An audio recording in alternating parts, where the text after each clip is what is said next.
আসসালামু আলাইকুম। হ্যালো বন্ধুরা, আমরা না আজকে তো রোজা চলে এলো।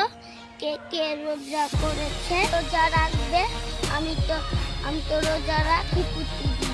ইনশাআল্লাহ তোমরা সবাই রোজা রাখবা, নামাজ পড়বা, আল্লাহর কাছে দোয়া করবা। বন্ধুরা, আমার জন্য সবাই দোয়া করবে যাতে আমি অনেক বড় হতে পারি। তোমাদের ভালোবাসার জন্য আমি এগোতে পারি, বাবা মার জন্য মুখটা উপরে করতে পারি। আসসালামু আলাইকুম। হ্যালো বন্ধুরা, আমরা না আজকে তো রোজা চলে এলো। কে কে রোজা করেছে, রোজা রাখবে? আমি তো রোজা রাখি প্রতিদিন। ইনশাআল্লাহ তোমরা সবাই রোজা রাখবা, নামাজ পড়বা, আল্লাহর কাছে দোয়া করবা। বন্ধুরা,